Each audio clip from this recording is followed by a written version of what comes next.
What is going on, everybody? Lukey Boy is here. Monday morning. I'll try to do a Monday morning market review every week. Monday, Tuesday. It just depends, but Monday's probably the best day. I think last week it was a Tuesday. Just looking at what's forming in the market, in terms of data, and what I'm seeing in the collections, and also looking at the crypto charts, because there is a correlation between the price of Bitcoin and Ethereum. And the reason I mention Bitcoin is because Bitcoin's usually the leader in the market. It usually acts and the rest respond. Not 100%. You do see rallies on Ethereum, not related to Bitcoin. That's usually when Bitcoin has had a more upmarket trend than Ethereum. For example, Bitcoin in the last 7 days could go up 30%, where Ethereum could be around 15 or 18%, which is still correlated. But then you may see isolated pumps in Ethereum, maybe up 8 to 10% in a day, where Bitcoin would probably be about 1.5 to 2%. And so, yes, you do have pumps in Ethereum, not really in Bitcoin, but most of the time it will be Bitcoin that leads and then Ethereum follows, or at the same time.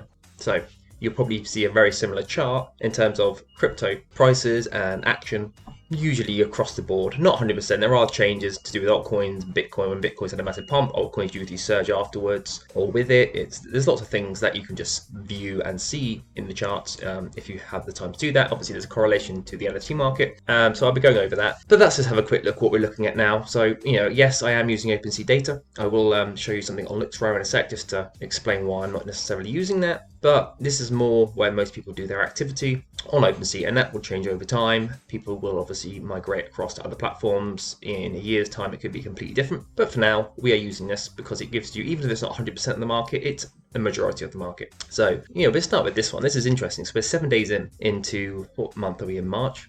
And the total volume on OpenSea is pretty low. We're 7 days in, so let's say it's 4 times this by the end of the month, 4 and a bit. We're looking at we're looking at hang on, what is this? 3 billion. Yeah, so that was 3.5 billion. Here, that's to say it gets to 2. That's to say 2 billion. So 2 billion would put us somewhere around this up here. Yeah, and it doesn't mean that later on in the month there could be a complete surge in NFTs.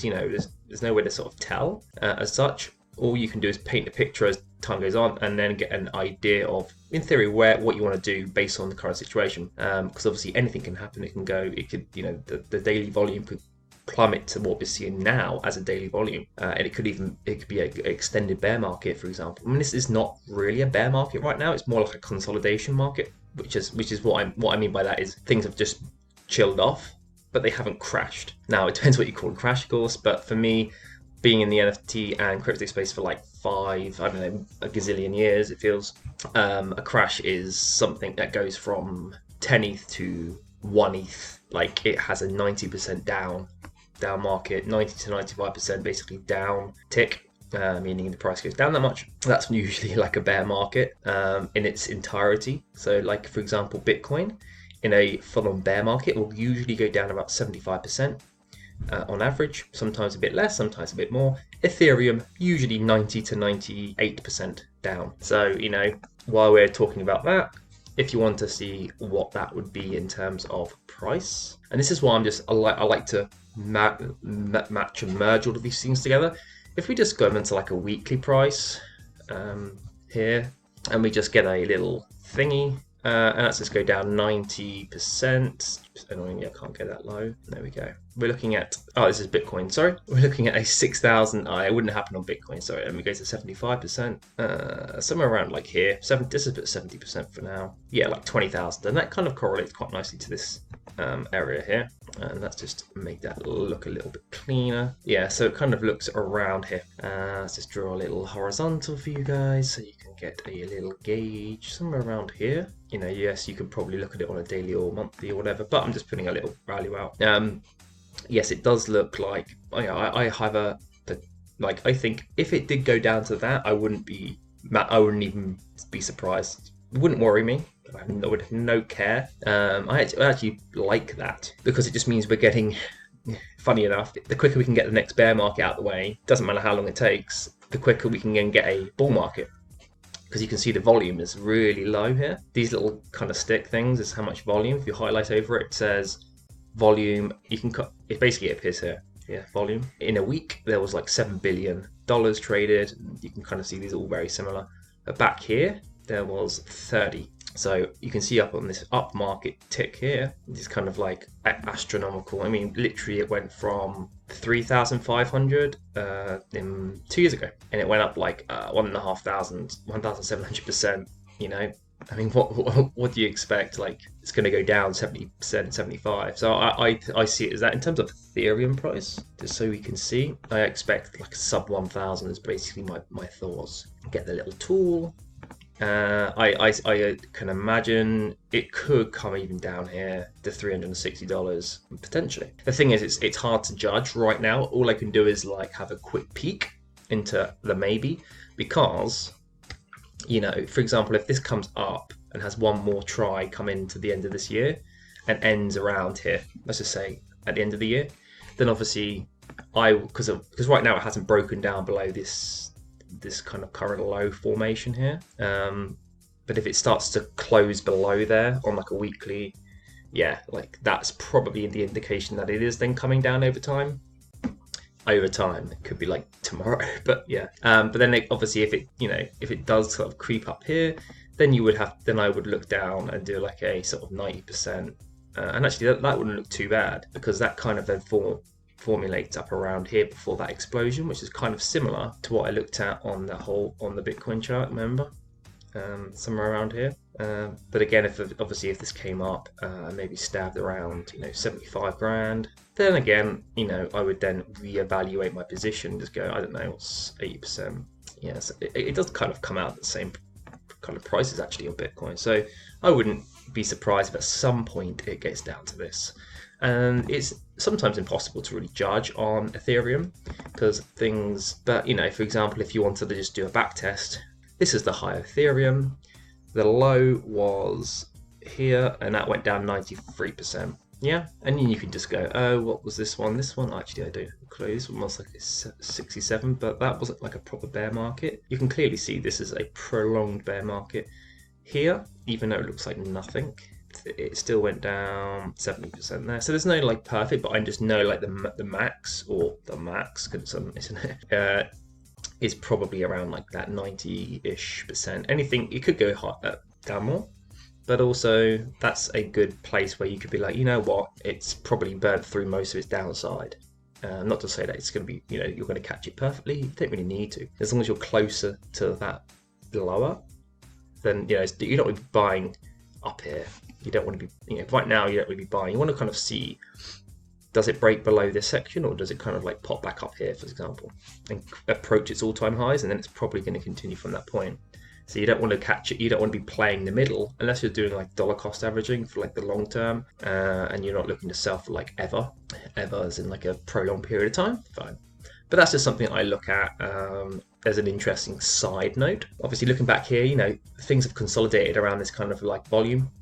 You can have a look at some of these, the OpenSea monthly NFTs sold this month is pretty low. And after you've had two crazy months, two all-time high months, well, this one was mental, this one was a bit less, then you're going to have some cool off. I wouldn't even expect it to be, I would expect it to be potentially below there. I wouldn't be surprised if it's somewhere just under. And then you might have the next month somewhere very similar, like this one here, just to sort of reset the market. That's what you need and you want.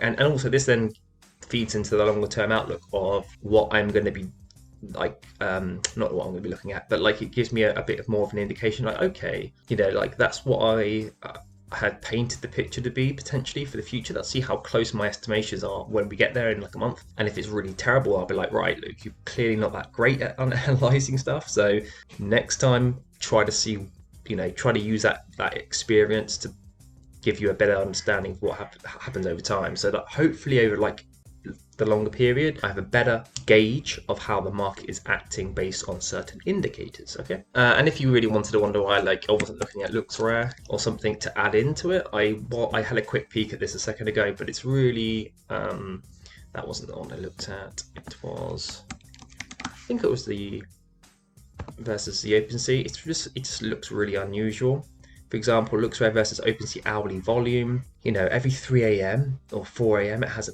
massive surge in volume, which is just really bizarre. It's just it's just anomalies. In terms of LooksRare versus OpenSea daily users, you can see that LooksRare is really low compared to OpenSea. It's in the hundreds, or as in LooksRare is in sub 1,000 here, and LooksRare is far greater than that. So that's why I'm using that as a like my main indicator, because it's not going to capture the full snapshot of the whole market, but it's going to give them the bulk of the market. Okay, and that's just fed out. It could change over time. So looking into the actual markets, the first thing I always do is just come and have a look at the trending, just because I'm curious to see if I spot consistencies over time. For example, if I see a lot of metaverse stuff here, it's just giving me that indication. I remember, actually, it may not be here today, but yesterday there was a lot of CloneX, and I remember the CloneX stuff was kind of like the early stuff to pump right back in like December, early December. And it would just be interesting to see if then that leads in by the end of the month, for example, for there being another bull market in NFTs. And if it does, and I start to see consistent, correlations, so I'm like, oh, CloneX was first last time, it's first. I mean, this is really simple. It's first this time. Well, maybe next we're going to start seeing some metaverse stuff. It doesn't have to be exactly in that order. Then we're going to start seeing, I think blue chip stuff actually was kind of around the same time. There's no perfect correlation. It's not going to happen every time the same, but I just want to see if I can pick up some sort of fluid motion into different stuff. Obviously going into, I have a watch list, and I like to use this watch list to really gauge the overall market. I have a bunch of stuff in here, either stuff that I'm interested in getting into, obviously some other bits and bobs that I don't have, but I just like to see the price. Like that was 120 ETH 6 weeks ago, and it's 70, so it's gone down 50 ETH. So it's like these, the market is resetting. We want to see that again here, but it'd be interesting to see where that floor is, because I remember when these were at 45 ETH. So does it tick back down to 55? And I can potentially see maybe not the previous lows, but not a massive amount above. This could go to about 9. I don't know. I'm just trying to, get a read for them. I want to see how good my thought process is, because then the more confidence I get, it's like very simple. It's basically paper trading without me actually writing anything down, because I don't want to be. I don't need to be exact. I just want to get ballpark, because I'm not going to invest in these right now or anything. I'm looking, at specific things. Again, this was 20 ETH like a couple of weeks ago. This was 5. So a lot of stuff is resetting. The sandbox was 3 and probably 4.5. It's gone down to here. Central Line hasn't done too much. This was at 11, 12 ETH for like a very small amount of time. This recently had a pump to 41, but it's ticked down because I think there was an airdrop. So I want to see. If you could get in early, you could ride that pump just before the airdrop. You could sell a couple of these and make 0.1 profit on each. This was 4 yesterday. This was at 1.5, I believe, the other month. Fuck crystals have been holding up pretty well because of the avatars coming out, and so it's an interesting. It's like, okay, so the price, when there's imminent stuff going to be released on their project, the price actually is holding stable. So in terms of like thinking forward, maybe in the next bear market, as in when things are sort of chilling off, maybe I need to start investing, sort of moving my money into things that have a lot of stuff coming out in the next sort of 6 weeks, so that price is very stable, or more stable than the market just looking for a sell-off. These Genesis crystals, I have one. This got to 2.6 ETH the other week, maybe like 2 weeks ago, and it's 1.9 now. These percentages are not right. It has not gone up 481%. It went to like 1.6 and now it's up to 1.9 since a day or two ago, because what they did is they released like a sharding on the platform. So this is something which is good. It's a good reason to start like researching your products in depth a bit, because on their server you could only really play with 500 active users at once. So that means there's 3,900, but there's a limit of 500. So people were getting a bit pissed off that they basically couldn't play the game very well, or they couldn't get into the server to play. And The reason to have a Genesis Critter is to use that to generate in-game currency, which you can then sell and use, and you can earn money. Yeah, because I think you can earn like $50 a day, probably more if you played like long. But I'm talking about a couple of hours a day. You could earn maybe like 2.5 hours a day to 3 hours, depending on the price of blocks. You can earn blocks by basically playing the game. But if you can't get into the game to earn, then it's less of an incentive to be buying these because they can't generate you the income that is what they're for, in a way. But now they've introduced sharding, meaning that there's like unlimited amount of people that can play at any one time. And that also leads into there was a lot of lag on the server when the 500, well, when the capacity was close to 500, and so people weren't even able to play the game very well because it was just glitching and lagging. So now that's being resolved, or I think it's not been confirmed that it's 100% worked because they need to do some tests, but it looks like it's working. And there was a couple of Twitter posts saying that they now have potentially unlimited amount of people that can enter the platform on the lands without it glitching and having capacity, which again opens it up to more people to use. Then more people want to have these critters because they can actually play the game and earn income, then they can sell it and blah blah blah. And so yeah, like that those are things that I'm obviously aware of because I own one, and I want to just get a good feel for why something's doing something. Again, like the fuck crystals, they've got an avatar coming out very soon, very stable price. Genesis critters, now more people can do it. People already got a bit fed up not being able to play the game very well, so they just sold. Some people would have bought in at 1 ETH. So they'd be like, well, let's just take some profits now and wait for things to sort themselves out. So that's, logically how I am seeing it. Doesn't mean that that's 100% true, but usually that is relatable. Usually that, you'll start to see that is a common occurrence across things, and so it gives you a good indication that you're probably correct in your thought process. Again, I thought this was going to come down to this price, and that's an interesting thing about looking at things to invest in the bear markets. Obviously, prices are a little bit more chilled, and so there's better opportunities. I would say, I like once I've got, for example, some of these projects, I really don't know what their potential floor is, the bottom floor. I just know that I've looked at them enough to know roughly where I would like to buy in. It does not mean that it won't go lower, and at times I may be very wrong. I might go, I thought this is going to go to about here. It could go to 0.2. I just don't know because I'm not God. I don't know the future. But I looked at this and was like, yeah, I could see this at 0.6 again at some point. So that's around a 2x.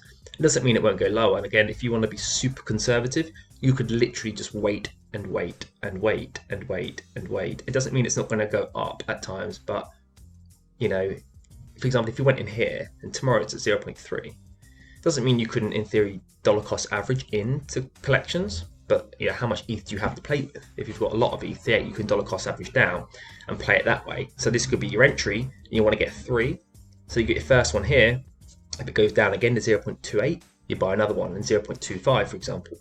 And if it doesn't go down anymore, fine, it goes up. So you're playing, you got options, and that's another thing you could do.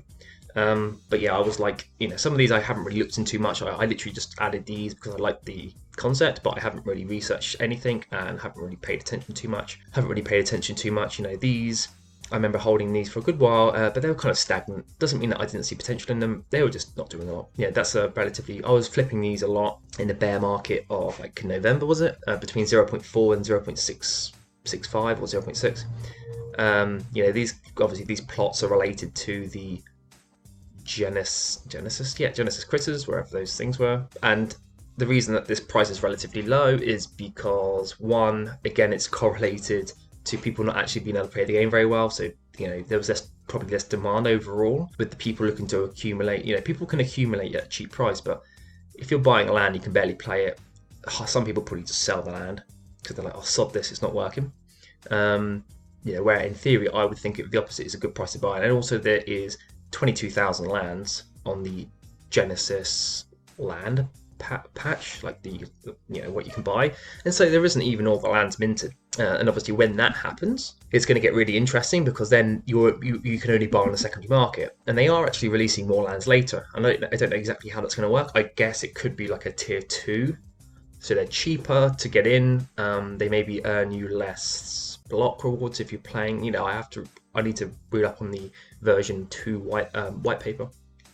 And I also know they're bringing out a version 2 Chris's, so that more people can play the game and earn income, but I believe it will be a diluted amount of blocks. So obviously the originals will earn more, and then the version 2s will be cheaper, but you would receive less. So I like to sort of merge all of those together so that I can understand better the potential for a project.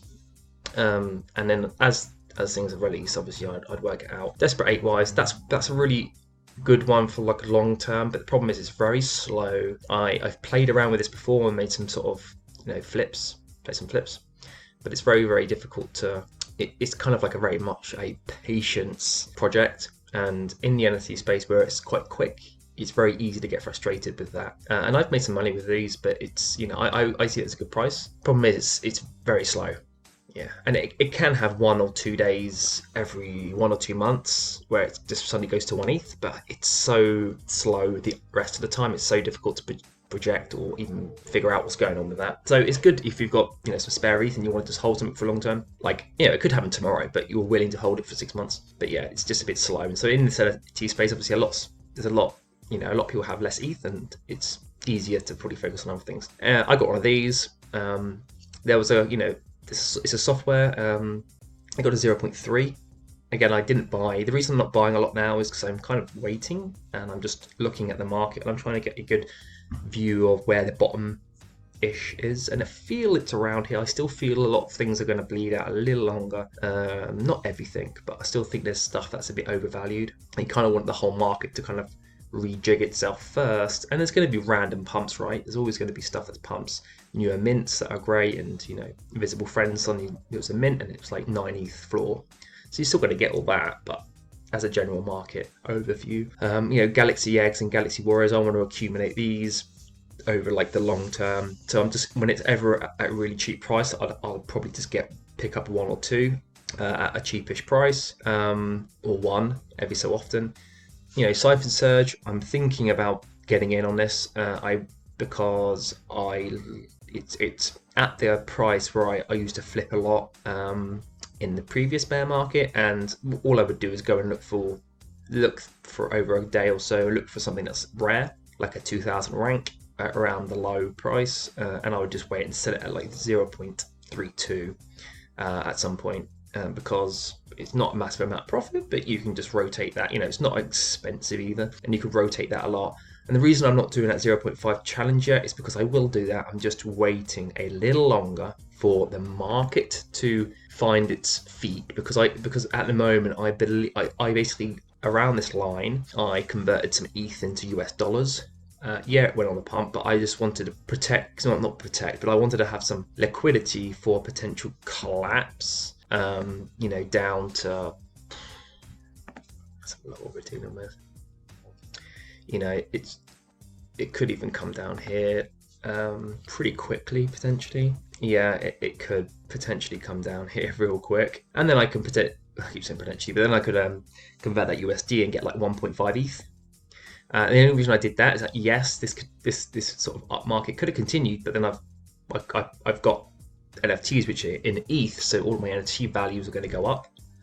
If you converted it into ETH, of course, the price of NFTs could then adjust to be cheaper to compensate for the increase in ETH, which does happen. But overall, I just wanted to have some options either side of the coin, if that kind of makes any sense. And again, just finishing off, there's some things that I know that they're releasing some version 2 lands, so I've got some of them, which is cool. They're kind of cheap, could pick some more up. Probably won't, I've got 3, so that's fine. And I'm just basically, some of these I just added in, I don't 100% look at them anymore, I might delete some of them. But I'm just going to I just want to know the market view feel early. This was at 2.5, 3 ETH, not come down hugely, so that's nice. Again, this one, The Walking Dead, I had an option to get in at $300 per one on their official website. I didn't because I've never really, even though that's in theory just a standard mint, it's off like a different website that I'm used to. It's off like I don't know, it's just I like to see these happen first, but obviously that's now worth, I don't know, 1,000, so you could have got a good couple, so that would have been good. Looking at projects that are going to be on OpenSea, but The Walking Dead official, I think they were $300 a pack, and it was in dollars. You can pay with ETH, but it was in dollars. different versions. So that was just something that I've now observed, and I'm like, oh, if something else comes on the market similar, then it might be worth getting one or two and looking to flip at some point, because now I've seen it happen. I have a bit better understanding of how it's playing out, basically, and not to say that hasn't been very similar things before, but it is just something that I like to look at. So that is pretty much it. Let's just make sure that there's nothing else going on. This is always a nice little place just to kind of glimpse to see what's going on the last 24 hours, the floor prices, and what's going up and down. I'm not 100% sure on a lot of these, like what is that, what is Let's Walk, because a lot of people will.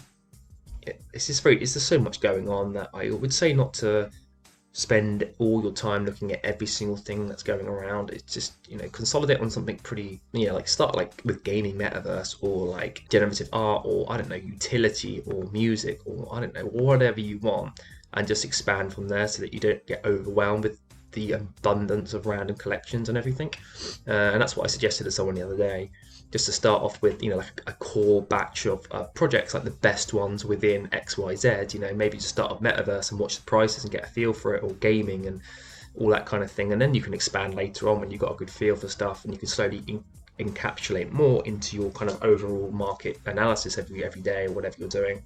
So that is enough from me. 30 minutes long, plenty of time.